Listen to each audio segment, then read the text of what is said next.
अगर ये वीडियो आपको अच्छी लगे तो मेरे चैनल को जरूर सब्सक्राइब कीजिए और हमारी वीडियो अपने दोस्तों के साथ शेयर कीजिए। श्रीमान चंद्रकांत कुलकर्णी की बात कही थी, जो अपने पेंशन में से 16,000 रुपए का पेंशन मिलता था, उसमें से 5,000 रुपया वो 51 पोस्ट डेटेड चेक देकर के स्वच्छता के लिए उन्होंने दान दे दिया था। और उसके बाद तो मैंने देखा कि स्वच्छता के लिए इस प्रकार के काम करने के लिए कितने लोग आगे आए। एक बार मैंने हरियाणा के एक सरपंच की सेल्फी विद डॉटर को देखा और मैंने मन की बात में सबके सामने रखा। देख, पूरे विश्व सोशल मीडिया का मुद्दा नहीं है। हर बेटी को एक नया आत्मविश्वास, नया गर्व पैदा करने वाली घटना बन गई। हर माँ बाप को लगने लगा कि मैं अपनी बेटी के साथ सेल्फी लूं। हर बेटी को लगने लगा कि मेरा कोई महात्मा है, मेरा कोई महत्व है। पिछले दिनों में भारत सरकार के टूरिज्म डिपार्टमेंट के साथ बैठा था। मैंने जब टूर पर जाने वाले लोगों से कहा था कि आप इनक्रेडिबल इंडिया पर जहां भी जाए वहां की फोटो भेजिए, लाखों तस्वीरें भारत के हर कोने की एक प्रकार से टूरिज्म क्षेत्र में काम करने वालों के एक बहुत बड़ी अमानत बना कर देती है। ये मन की बात में मैंने अनुभव किया है। आज मन कर गया, क्योंकि जब सोच रहा था 3 साल हो गए, तो पिछले 3 साल की कई घटनाएं मेरे मन मंदिर में छा गई। देश सही दिशा में जाने के लिए हर पल अग्रसर है। देश का हर नागरिक दूसरे की भलाई के लिए, समाज की अच्छाई के लिए, देश की प्रगति के लिए कुछ न कुछ करना चाहता है। ये मेरे 3 साल के मन की बात के अभियान में मैंने देशवासियों से जाना है, समझा है, सीखा है। किसी भी देश के लिए ये सबसे बड़ी पूंजी होती है, बहुत बड़ी ताकत होती है। मैं हृदय से देशवासियों को नमन करता हूँ। मैंने एक बार मन की बात में खादी के विषय में चर्चा की थी, और खादी एक वस्त्र नहीं, एक विचार है। और मैंने देखा कि इन दिनों खादी के प्रति काफी रुचि बढ़ी है। और मैंने स्वाभाविक रूप से कहा था कि मैं कोई खादीधारी बनने के लिए नहीं कह रहा हूं, लेकिन भांति भांति के फैब्रिक होते हैं, तो एक खादी क्यों ना हो। घर में चादर हो, रुमाल हो, कर्टन हो। अनुभव ये आया है कि युवा पीढ़ी में खादी का आकर्षण बढ़ गया है, खादी की बिक्री बढ़ी है, और उसके कारण गरीब के घर में सीधा सीधा रोजगारी का संबंध जुड़ गया है। अक्टूबर से खादी में डिस्काउंट दिया जाता है, काफी छूट रियायत मिलती है। मैं फिर एक बार आग्रह करूंगा, खादी का जो अभियान चला है उसको हम और आगे चलाएं और बढ़ाएं। खादी खरीद करके गरीब के घर में दिवाली का दिया जलाएं। इस भाव को लेकर के हम काम करें। हमारे देश के गरीब को इस कार्य से एक ताकत मिलेगी और हमें करना चाहिए। और इस खादी के प्रति रुचि बढ़ने के कारण खादी क्षेत्र में काम करने वालों में, भारत सरकार में खादी से संबंधित लोगों में एक नए तरीके से सोचने का उत्साह भी बढ़ा है। नई टेक्नोलॉजी कैसे लाएं, उत्पादन क्षमता कैसे बढ़ाएं, सोलर हथकरघे कैसे ले आए, पुरानी जो विरासत थी, जो बिल्कुल ही 20-20, 25-25, 30-30 साल से बंद पड़ी थी, उसको पुनर्जीवित कैसे किया जाए। उत्तर प्रदेश में वाराणसी सेवापुरी में अब सेवापुरी का खादी आश्रम 26 साल से बंद पड़ा था, लेकिन आज पुनर्जीवित हो गया। अनेक प्रकार की प्रवृत्तियों को जोड़ा गया, अनेक लोगों को रोजगार के नए अवसर पैदा किए। कश्मीर में पंपोर में खादी एवं ग्रामोद्योग ने बंद पड़े अपने प्रशिक्षण केंद्र को फिर से शुरू किया, और कश्मीर के पास तो इस क्षेत्र में देने के लिए बहुत कुछ है। अब ये प्रशिक्षण केंद्र फिर से शुरू होने के कारण नई पीढ़ी को आधुनिक रूप से निर्माण कार्य करने में, बुनने में, नई चीजें बनाने में एक मदद मिलेगी। और मुझे अच्छा लग रहा है कि जब बड़े बड़े कॉर्पोरेट हाउस भी दिवाली में जब गिफ्ट देते हैं तो इन दिनों खादी की चीजें देना शुरू किए हैं। लोग भी एक दूसरे को गिफ्ट के रूप में खादी की चीजें देना शुरू किए हैं। एक सहज रूप से चीज कैसे आगे बढ़ती है, ये हम सब अनुभव करते हैं। मेरे प्यारे देशवासियों, पिछले महीने मन की बात में ही हम सब ने एक संकल्प लिया था और हमने तय किया था कि गांधी जयंती से पहले 15 दिन देश भर में स्वच्छता का उत्सव मनाएंगे, स्वच्छता से जन मन को जोड़ेंगे। हमारे आदरणीय राष्ट्रपति जी ने इस कार्य का आरंभ किया और देश जुड़ गया। अबाल वृद्ध, पुरुष हो, स्त्री हो, शहर हो, गांव हो, हर कोई आज इस स्वच्छता अभियान का हिस्सा बन गया है। और जब मैं कहता हूं संकल्प से सिद्धि, ये स्वच्छता अभियान एक संकल्प सिद्धि की ओर कैसे आगे बढ़ रहा है, हम अपनी आंखों के सामने देख रहे हैं। हर कोई इसको स्वीकारता है, सहयोग करता है और साकार करने के लिए कोई न कोई योगदान देता है। मैं आदरणीय राष्ट्रपति जी का तो आभार मानता हूं, लेकिन साथ साथ देश के हर वर्ग ने इसको अपना काम माना है। हर कोई इसके साथ जुड़ गया है, चाहे खेल जगत के लोग हो, सिने जगत के लोग हो, एकेडमिशियंस हो, स्कूल हो, कॉलेज हो, यूनिवर्सिटी हो, किसान हो, मजदूर हो, अफसर हो, बाबू हो, पुलिस हो, फौज के जवान हो, हर कोई इसके साथ जुड़ गया है। सार्वजनिक स्थानों पर एक दबाव भी पैदा हुआ है कि अब सार्वजनिक स्थान गंदे हों तो लोग टोकते हैं, वहां काम करने वालों को भी एक दबाव महसूस होने लगा है। मैं इसे अच्छा मानता हूं और मेरे लिए खुशी है कि स्वच्छता ही सेवा अभियान के सिर्फ पहले 4 दिन में ही करीब 75 लाख से ज्यादा लोग 40,000 से ज्यादा इनिशिएटिव लेकर के गतिविधियां में जुड़ गए। और कुछ तो लोग मैंने देखा है कि लगातार काम कर रहे हैं, परिणाम ला करके रहने का फैसला लेकर के काम कर रहे हैं। इस बार एक और भी चीज देखी, एक तो होता है कि हम कहीं स्वच्छता करें, दूसरा होता है हम जागरूक रह करके गंदगी न करें। लेकिन स्वच्छता को अगर स्वभाव बनाना है तो एक वैचारिक आंदोलन भी जरूरी होता है। इस बार स्वच्छता ही सेवा के साथ कई प्रतियोगिताएं हुई। 2.5 करोड़ बच्चों ने स्वच्छता के निबंध स्पर्धा में भाग लिया।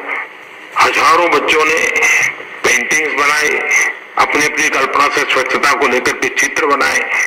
बहुत से लोगों ने कविताएं बनाई और इन दिनों तो मैं सोशल मीडिया पर ऐसे जो हमारे नन्हे छोटे छोटे बालकों ने चित्र भेजे हैं वो मैं पोस्ट भी करता हूँ, उनका गौरवगान करता हूँ। जहाँ तक स्वच्छता की बात आती है तो मैं मीडिया के लोगों का आभार मानना कभी भूलता नहीं हूँ।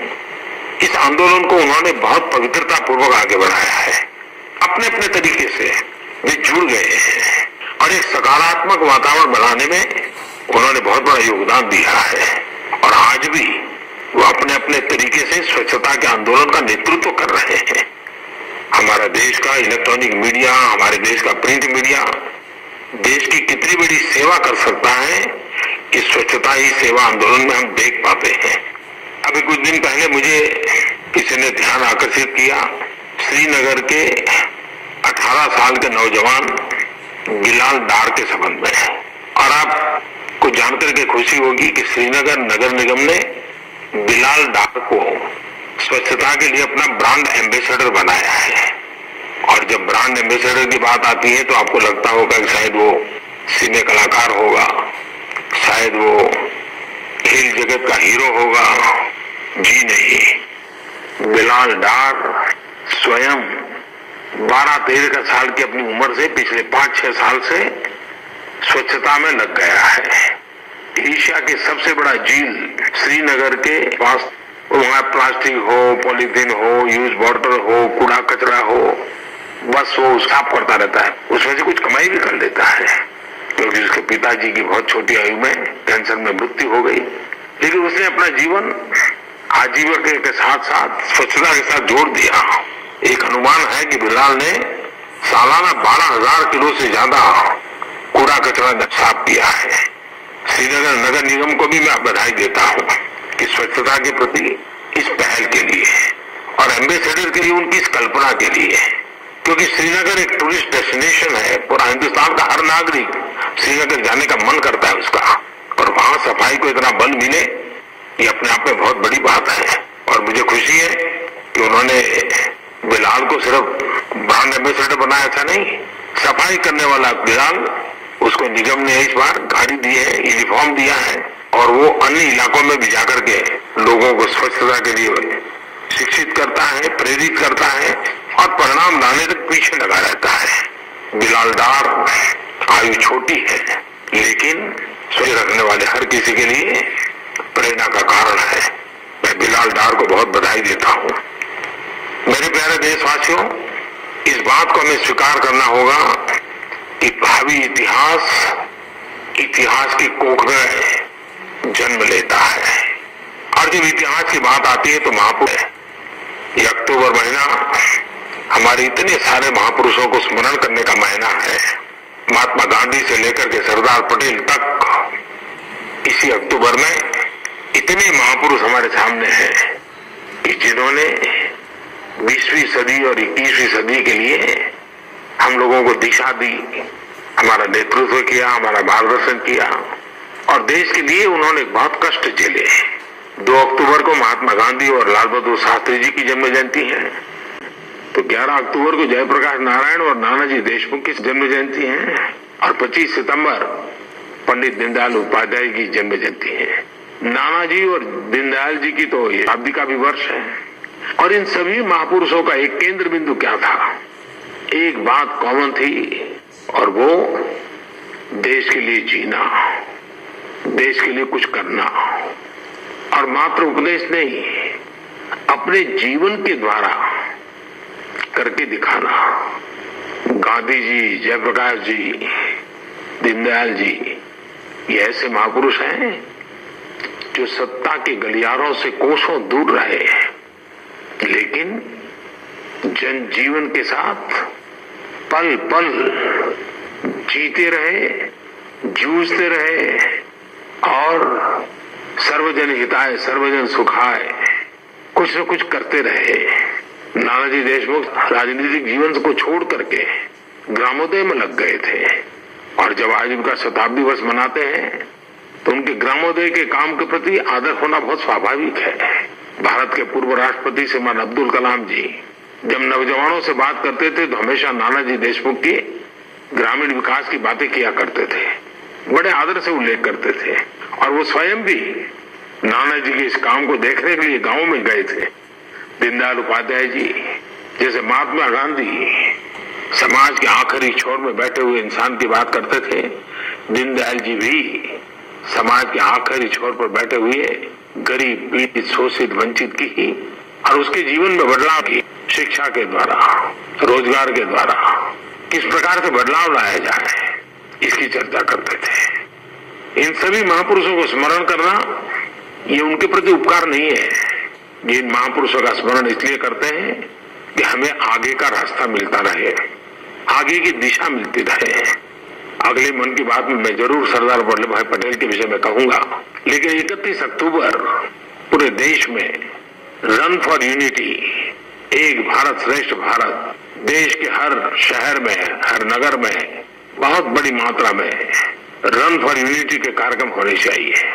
और मौसम भी ऐसा है कि दौड़ने का मजा आता है। सरदार साहब जैसे लौह शक्ति पाने के लिए भी तो जरूरी है और सरदार साहब ने देश को एक किया था, हमने भी एकता के लिए दौड़ करके एकता के मंत्र को आगे बढ़ाना चाहिए। हम लोग बहुत स्वाभाविक रूप से कहते हैं विविधता में एकता, भारत की विशेषता, विविधता का हम गौरव करते हैं, लेकिन क्या कभी आपने इस विविधता को अनुभव करने का प्रयास किया है क्या? मैं बार बार हिंदुस्तान के मेरे देशवासियों से कहना चाहूंगा और खास करके मेरी युवा पीढ़ी को कहना चाहूंगा कि हम एक जागृत अवस्था में इस भारत की विविधताओं का अनुभव करें, उसको स्पर्श करें, उसकी महक को अनुभव करें। आप देखिए, आपके व्यक्तित्व के विकास के लिए भी हमारे देश की ये विविधताएं एक बहुत बड़ी पाठशाला का काम करती है। वैकेशन है, दिवाली के दिन है, हमारे देश में चारों तरफ कहीं न कहीं जाने का स्वभाव बना हुआ है, लोग जाते हैं टूरिस्ट के नाते और बहुत स्वाभाविक है।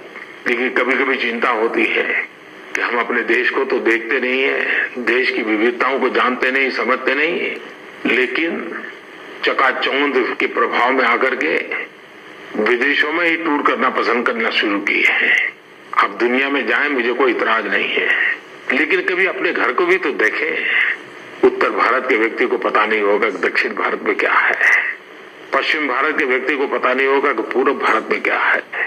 हमारा देश कितनी विविधताओं से भरा हुआ है। महात्मा गांधी, लोकमान्य तिलक, स्वामी विवेकानंद, हमारे पूर्व राष्ट्रपति अब्दुल कलाम जी, अगर उनकी बातों में देखोगे तो एक बात आती है कि जब उन्होंने भारत भ्रमण किया तब उनको भारत को देखने समझने में और उसके लिए जीने मरने के लिए एक नई प्रेरणा मिली। ये सभी महापुरुष भारत का व्यापक भ्रमण किया। अपने कार्य के प्रारंभ में उन्होंने भारत को जानने समझने का प्रयास किया, भारत को अपने आप में जीने की कोशिश की कि हम हमारे देश के भिन्न भिन्न राज्यों को, भिन्न भिन्न समाजों को, समूहों को, उनके रीति रिवाजों को, उनकी परंपरा को, उनके पहरवेश को, उनके खान पान को, उनकी मान्यताओं को एक विद्यार्थी के रूप में सीखने का, समझने का, जीने का प्रयास कर सकते हैं। टूरिज्म में वैल्यू एडिशन तभी होगा कि जब हम सिर्फ मुलाकाती नहीं, हम एक विद्यार्थी के तौर पर उसका पाना, समझना, बनने का प्रयास करें। मेरा स्वयं का अनुभव है, मुझे हिंदुस्तान के 500 से अधिक डिस्ट्रिक्ट में जाने का मौका मिला होगा।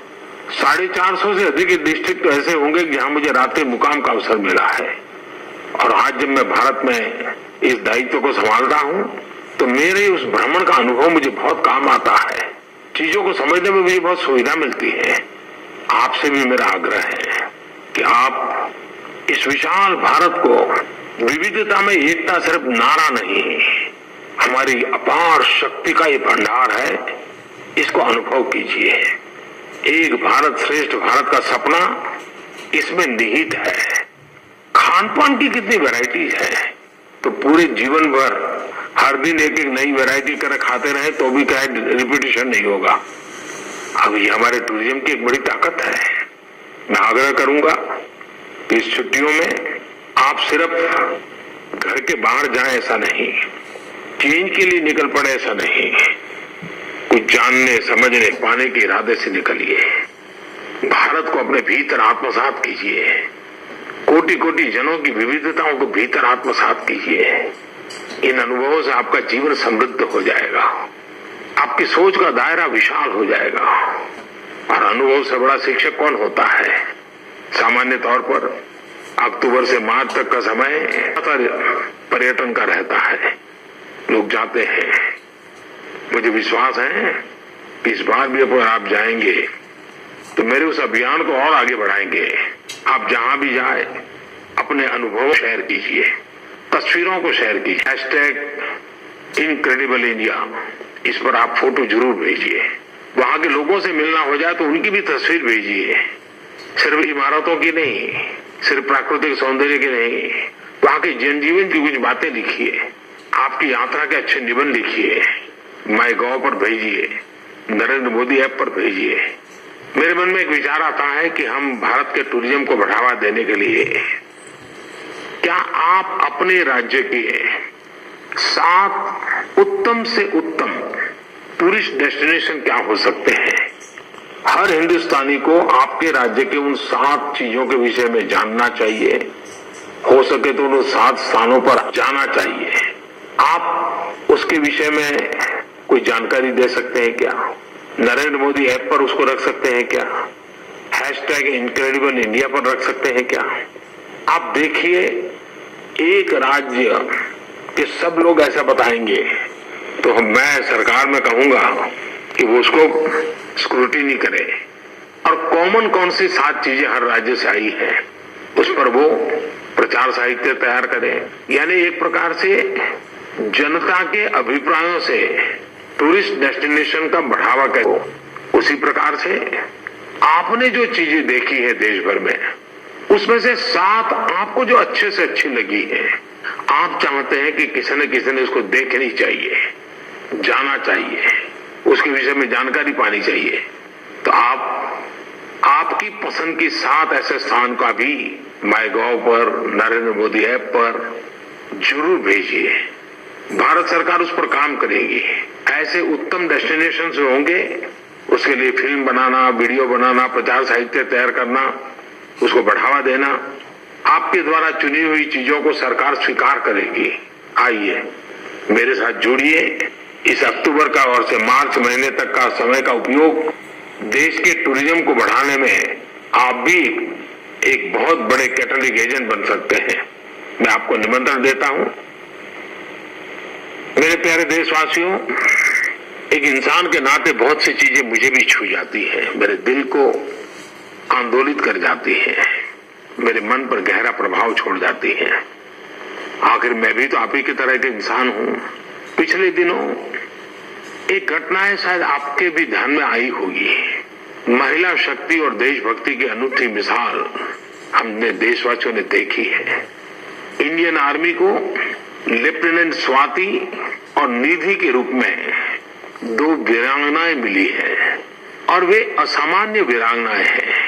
असामान्य इसलिए है कि स्वाति और निधि मां भारती की सेवा करते करते उनके पति शहीद हो गए थे। हम कल्पना कर सकते हैं कि इस छोटी आयु में जरा सब संसार उजड़ जाए तब मनस्थिति कैसी होगी। और 2022 भारत की आजादी के 75 साल, आजादी के दीवानों के सपनों को पूरा करने का प्रयास, 125 करोड़ देशवासियों का संकल्प, अथाग मेहनत, अथाग पुरुषार्थ और संकल्प को साकार करने के लिए 5 साल का रोड मैप बनाकर हम चल पड़े और मां शक्ति हमें आशीर्वाद दे। आप सबको बहुत बहुत शुभकामनाएं। उत्सव भी मनाएं, उत्साह भी बढ़ाएं। बहुत बहुत धन्यवाद।